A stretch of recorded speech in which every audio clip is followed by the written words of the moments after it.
What is up, everybody? Welcome back to the Stand Up to Sitting podcast.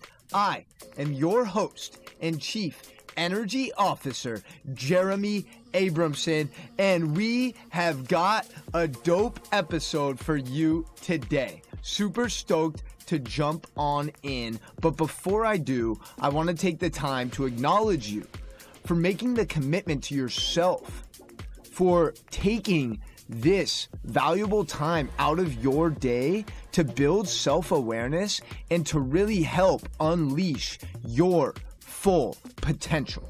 And today, we're going to talk about this journey, because the longest journey that you will make in your life is from your head to your heart. This is one of my favorite sayings and expressions. It's from an ancient Indian tribe. Again, the longest journey you will make in your life is from your head to your heart. It's only about 14 inches in distance, but it can take a lifetime to make that trip. And a lot of us never complete it. So we're going to talk about ways to really activate our heart center and live a life filled with passion and purpose. Because I oftentimes am caught overthinking things. I don't know about you, but when we use our heads, we overthink, we doubt ourselves, we get overcome with fear. And I know personally, our mind is a gift, but it can also be a curse. And there's been so many instances and situations where intuitively, instinctively, I've known the right thing to do based on the way I feel and based on the way my heart feels. But I've overcomplicated things by incorporating my brain and letting my mind take over my heart. And I want you to think about your heart. Think about that childlike passion you had, that joy, running around, playing sports, goofing around, whatever it was, playing an instrument, singing, dancing. All of these things that we used to do all the time without even thinking twice. But all of a sudden we stop. Life gets too serious. We are programmed with all of these misconceptions and myths about our own limiting beliefs and how the world should be and what we're able to do and what we're not capable of doing. But when we're a child, anything is possible. That's where our love lives. So I'm going to talk a little bit about my personal experiences, because what I've become aware of is when I'm at my best is when I'm using my heart, when I'm acting with my heart. And those instances are when I'm teaching a class, when I'm speaking to a group. And I'm just so caught up in the moment and connecting with the individuals in front of me that nothing else matters. I don't have time to think about anything else because I'm so locked in to the present moment.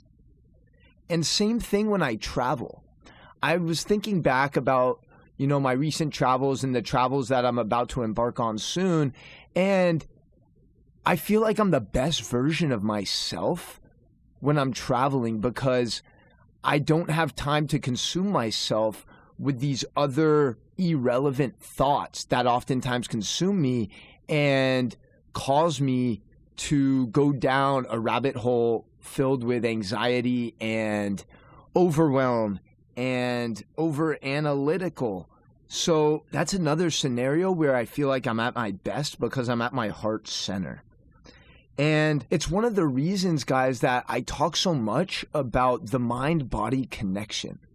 Because if we focus on the feeling, that we get from doing something, then we're most likely going to act with our heart and do the things that bring joy to our lives and bring joy to the lives of the people around us.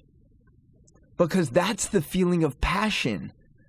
We oftentimes talk about passion, and passion is doing what you love, whether it's singing, dancing, playing an instrument, playing a sport, writing, reading, whatever that thing is that you're passionate about. It all comes from focusing on that internal feeling we get from doing that activity.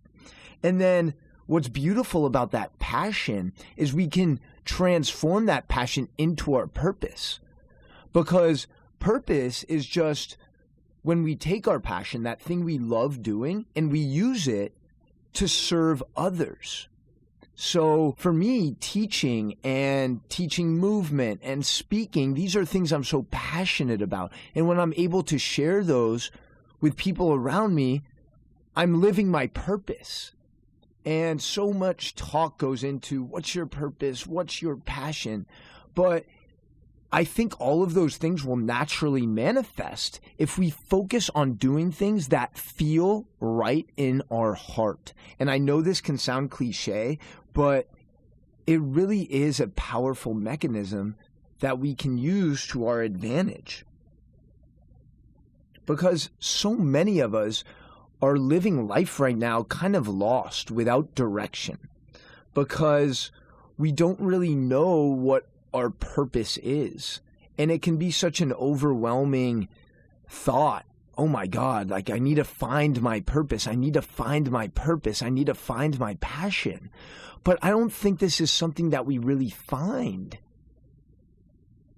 I don't think we need to find it.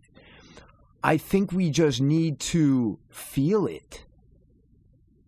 We need to feel that passion. We need to feel that joy. Because when we try and find it and search for it, that's when we start using our head. That's when we start overthinking things. Oh shit, where's my passion? Where did it go? Is it down that street? Is it on this website? Is it in this seminar? Guys, the passion is inside of you. That fire is inside of you. You are perfect, whole, and complete just how you are. We just have been programmed to think that we're not good enough, that we need to keep searching.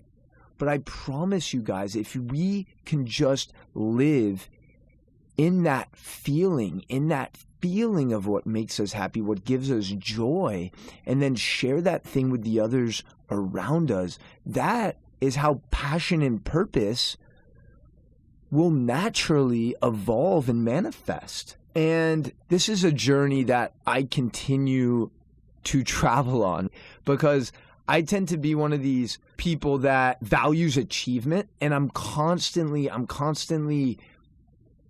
chasing what's next. And that has been something that I've faced a lot recently, is I oftentimes don't acknowledge myself for something that I accomplish or something that I achieve, and I just move on to the next thing. Sometimes those things that I would be chasing weren't actually things that I was passionate about. They weren't things that made my heart sing. I think the gratitude training that I've spoke about in recent episodes really helped me recognize getting back to my heart, getting back to my heart center. Just yesterday, I went to a part of Miami that I go to often called Wynwood. And it's so crazy to me because this area where there's so much money and there's so much abundance and there's so many amazing things going on. But in the same vicinity, there's people living in the street, living in absolute pain and poverty. And in the past, I would just walk past these people and I would think to myself, wow, like, that's so crazy that these people are right here. Like, I'm down the street sipping on my $4 coffee and these people are just sleeping on the street, literally living their life on this curb. And yesterday I made the decision, and it wasn't even a decision. I just woke up and my heart spoke to me. I bought bananas and bottled water, and I had a meeting there, and I just got there 30, 40 minutes early and walked around and just connected with them. And it was so beautiful, and it was so rewarding for me to actually see how much they valued that connection. And that is my value. That is my belief system. That is my heart. That is me acting based on the way I'm feeling rather than overthinking things. And it's crazy how I shifted away and I let the grind and the constant chase of different pursuits affect my true passion and purpose. And I'm so committed to returning back to that Jeremy that went above and beyond to bring joy to other people. So that's just a little bit of self-reflection for me.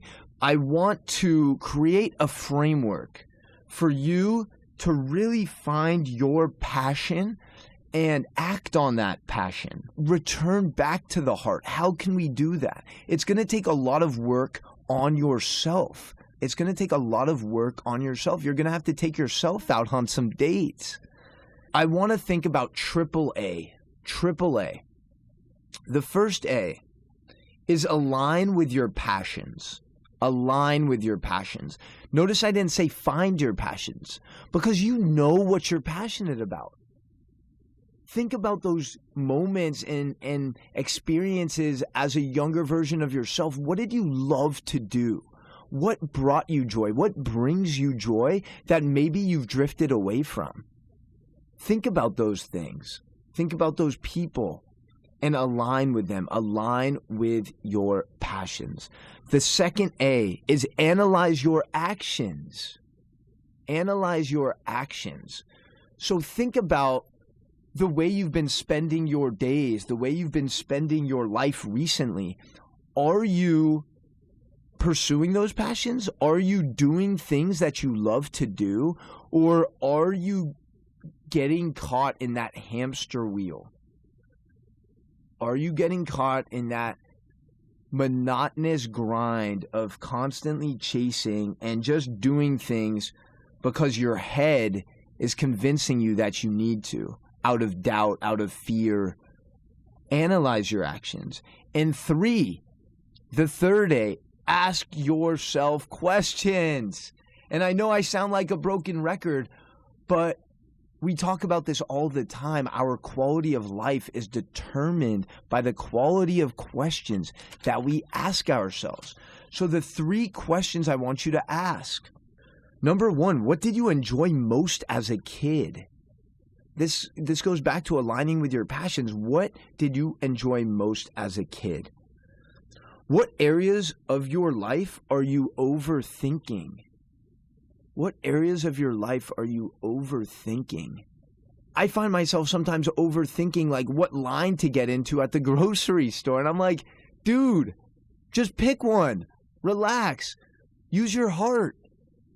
You don't need to overthink every little thing. That's going to self-sabotage ourselves. So what area of life are you overthinking? Number 3, what are you passionate about? And could that passion serve others?